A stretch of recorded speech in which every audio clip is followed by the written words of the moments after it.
की पॉपुलैरिटी पे कोई डेंट इसलिए नहीं डल सका कि पाकिस्तान में जो बड़े बड़े करप्शन केसेस पे मीडिया ट्रायल होते रहे वो लोग बाद में बाइज्जत बरी उन्हीं अदालतों से होते रहे। इस मुल्क में करप्शन केसेस की कोई वक़्त नहीं है। अब सच्चा करप्शन केस भी हो तो उसकी कोई हैसियत नहीं है। वो शेर आया वाली मिसाल है ना। इस मुल्क में जरदारी साहब 12 साल जेल काट के 2 दफा सदर बन गए। नवाज शरीफ साहब निकाले गए, करप्शन पे निकाले गए, उनका भाई उनकी बेटी प्राइम मिनिस्टर सीएम पंजाब। तो ये इस मुल्क में करप्शन के केस की क्या हैसियत है सर? ये जो गला फाड़ फाड़ के सो इमरान खान को कहा जा रहा है कि ये करप्ट है, कल यही आप देखिएगा अदालतें गला फाड़ फाड़ के कह रही होंगी कि बाइज्जत बरी हैं। तो आमिर साहब इसकी क्या वैल्यू है इस करप्शन केस की आज के? दूसरी बात ये कि जरूर कमेंट कीजिएगा कि ताबेदारी है लेकिन कोई डिलीवरी नहीं है, कोई पॉपुलैरिटी नहीं है, जमहूरी जनाजे हैं, तो कब तक इस्टेब्लिशमेंट जमहूरी जनाजों को उठाएगी? और आपको लगता है कि एक वक्त आएगा अनकरीब या कि इमरान से बात चल पड़ेगी इस्टेब्लिशमेंट की? आमिर साहब, मैंने माशाल्लाह 3 माह काबिल तरीन लोगों को सुना है बड़े सुकून के साथ, जिसमें हमारे मिफ्ता भाई तो कह रहे थे कि जो खादिम पंजाब थे या खादिम अवाम थे, आपको पता है मिफ्ता भाई उस वक्त उनके साथ थे, खादिम आला के साथ वहीं से सफ़र स्टार्ट किया था। बस फ़र्क ये है कि इस दफ़ा ये साथ नहीं है, इसलिए शहबाज शरीफ में दुनिया की सारी बुराइयां हमें और आपको नज़र आएंगी कि फ़र्क वक्त का होता है कि कब कौन किसके साथ होता है। अच्छा, अब आप देखें, बात हो रही थी कि भुट्टो को फांसी, जरदारी को जेल, नवाज शरीफ को, तो ये सबको किसने किया? फ़ौज ने किया, इस्टेब्लिशमेंट ने किया। आज किस पे इल्ज़ाम आ रहा है? फ़ौज पे आ रहा है कि जी इमरान खान, और अभी आप भी कह रहे थे कि जिस दिन सुलह हो जाएगी, मिफ्ता साहब भी यही कह रहे थे, फिर सब कुछ ठीक हो जाएगा। अच्छा, फिर पाकिस्तान तो ठीक नहीं ना होने जा रहा। अगर डील हो रही है या ढील हो रही है, ये जो कुछ भी हो रहा है, जो मेरे हिसाब में इस वक्त अगर हम भुट्टो साहब का तज्जिया करें, और जो आपने कहा कि बाकी लोग बाहर आए, तो भुट्टो साहब तो अवामी क़ुव्वत के बल पे फांसी चढ़ गए। अच्छा, अब ये अवामी क़ुव्वत के बल पे कहते हैं कि मैंने इस्टेब्लिशमेंट को घुटने टिकवाने हैं। अगर तो टिकवा लें तो ठीक है, वरना फिर क्या नतीजा होगा? रास्ता गुफ्तगू से निकलता है। अच्छा, ये गुफ्तगू पे आते हैं, फिर इनको ख्याल आया कि ओहो 8 फरवरी आ रहा है, फिर ये सैफ अफ्रीकी क्रिकेट टीम आ रही है, फिर ओहो फिर हम लॉन्ग मार्च करेंगे, जब चैम्पियंस ट्रॉफी इस मुल्क में आएगी तो एक नया काम शुरू हो जाएगा, जब पूरी दुनिया से टीमें उतरेंगी तो हम लॉन्ग मार्च के लिए उतर जाएंगे। उनका ख्याल ये था 26 के बाद, उन्हें 26 नवंबर के बाद कुछ टाइम चाहिए था।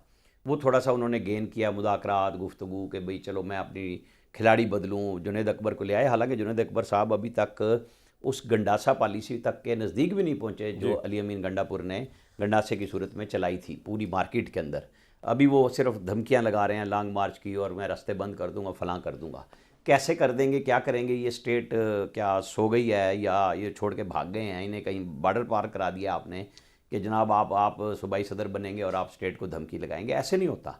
अभी बहुत कुछ होने वाला है। समझ रखनी ये चाहिए कि जिस तरह शहबाज शरीफ ने आज ऑफ़र की, क्या आप जो कह रहे हैं कि जी भूल गए आप 2014 में एक अपोलॉजी इमरान खान को करनी थी, जब चीफ जस्टिस नासिरुल मुल्क के कमीशन ने कहा था कि मुनज़्ज़म धांधली नहीं हुई? क्या वो अपोलॉजी आई इमरान खान की तरफ से? जो आज आप सोच रहे हैं कि कमीशन बनाएंगे, बात होगी, ये सब सियासतदान एक दूसरे के साथ इसी तरह जी विद इस्टेब्लिशमेंट सारे चल रहे होते हैं। एक छोटी सी बात कर लूँ, क्या सुल्तान सिकंदर राजा ने पीटीआई के बड़े बड़े वकला से जब ये पहुंचे हैं तो उन्होंने कहा हम इलेक्शन कलअदम करार दे दें, क्योंकि ये तो हमारा इख्तियार है, पूरे मुल्क का कर दें या किसी हल्के का कर दें? तो उन्होंने कहा नहीं करना। तो फिर आप किस चीज़ को कह रहे हैं? मेरा सवाल आमिर भाई आपसे, आप कह रहे हैं कि शहबाज शरीफ साहब ने मुज़ाकरात की ऑफर की।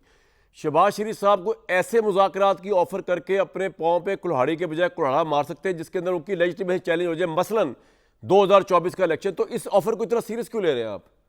शहबाज शरीफ साहब तो कभी भी नहीं चाहेंगे 2024 के इलेक्शन का ऑडिट हो।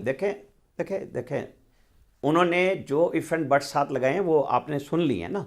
वो साथ 2018 कह रहे हैं, वो 2014 का धरना कह रहे हैं, और 26 नवंबर का धरना। क्या पीटीआई आएगी उस पर? उन धरने के जो 2018 का ऑडिट करा भी ले आप भाई, एक तो उसकी हुकूमत तो खत्म होगी ना इमरान खान की, उससे तो फर्क नहीं पड़ता। मैं कुछ और कह रहा हूं, उन्होंने 4 चीज़ों को एक साथ इकट्ठा किया। 2 धरनों को किया और 2 इलेक्शंस को किया है।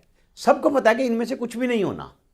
आखिर में तय होना है कि चलना कैसे है, कौन कितना जोर लगा लेगा। इकॉनमी बेहतरी की तरफ जानी शुरू हुई नहीं है, लेकिन रास्ता फिर भी पॉलिटिकल मुफाहिमत की सूरत में निकलेगा। अच्छा, आप हर 3 महीने 6 महीने बाद लॉन्ग मार्च करेंगे, लड़ाई झगड़ा करेंगे, ठीक है, और कितना प्रेशर डालेंगे, ये नहीं चलेगा। इस तरह मुल्क नहीं चलता, इस तरह इनका सूबा भी नहीं चलता। ठीक है, ये अब जो गवर्नेंस का नाम पहली दफ़ा आया है कितने अरसे के बाद, जब से हुकूमत से गए 10 अप्रैल के बाद से, कि जी हमें वो सूबा चलाने के लिए अब केपी के चीफ मिनिस्टर को फ्री टाइम देना है कि वो गवर्नेंस करें और ये सियासत करें।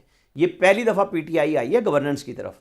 वरना ये तो जब सी पैक बन रहा था बिल्कुल तब ठीक भी है सर, धरनों में आपका बैठे पॉइंट थे, आ उनके गया। सीएम परवेज खट्टर बिल्कुल ठीक आ गया। उस वक्त भी वो यही बातें कर रहे थे। बिल्कुल आज वक्त आ रहा है कि कब आप और हम यही बहस करते रहेंगे ना, तो क्या खान साहब जोर से, अवामी जोर से मैं कह रहा हूँ, लोगों को ले आएंगे सड़कों पे दोबारा, कि उस तरह नहीं, का वो काम तो हो जाए लाना आज मुश्किल है फरवरी सर, की आपका तरह? पॉइंट आ गया।